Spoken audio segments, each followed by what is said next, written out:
Hey guys, this is Scott here from Horse Racing Daily, and today we're going to go over my top long shot pick for the 2022 Kentucky Derby.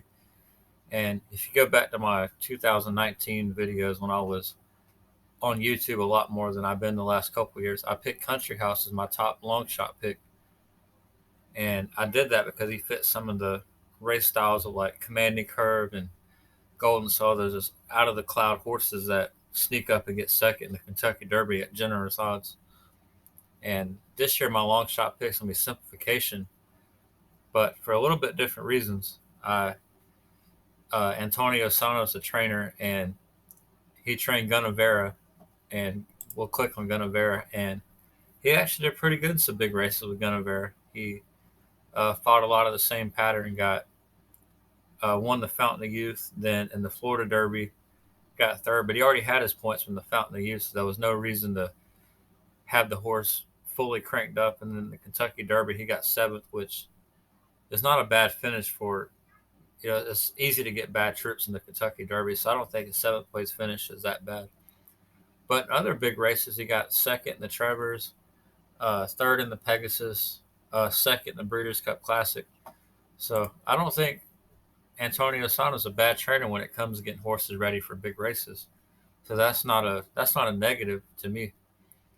And Simplification has tactical speed. As you can see, he's ran close to the lead a couple of times. And then in the Holy Bull, he missed a break really bad and kind of found a new dimension as a uh, maybe a mid pack horse. I wouldn't say a deep closer.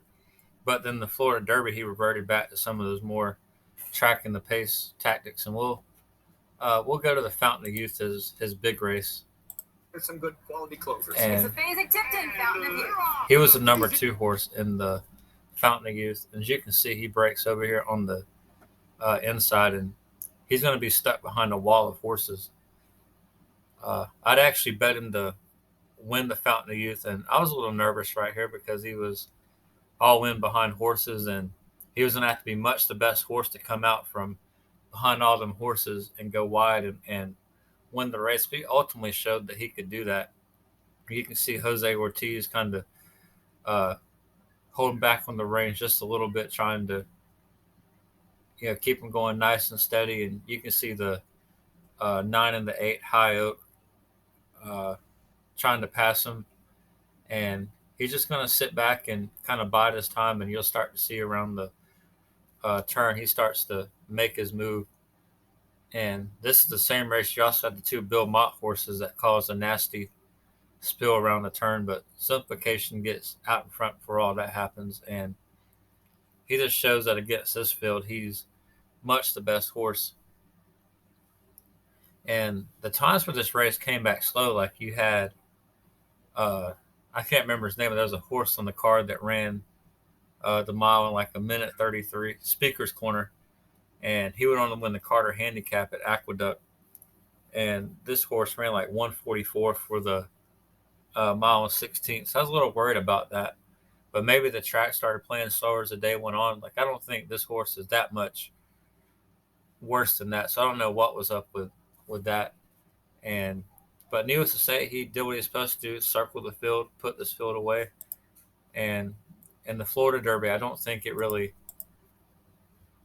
mattered because he already had his points. He wasn't trying to win that race. Like even the trainer came out and said in an interview, like he wanted to win the Florida Derby, but the Kentucky Derby was his main goal, which is kind of a nice way of saying we're not our horse is not fully cranked up for this. So I think because of that, you're going to see generous odds, maybe 30, 40 to 1 on him for the Kentucky Derby. And with some of the speed defecting, I think he could potentially get up there and maybe even be a surprise pace setter. And if that can happen, I don't think he's too much worse than the rest of the field. If anything, I think he could make a case he's right on par with him. And because of that, I think he's worth playing your trifecta, superfectas, uh, exactly as I can guarantee he's going to be in all of my trifectas and superfectas this year. So I hope that helps you guys when constructing your Kentucky Derby wagers. And thanks for watching.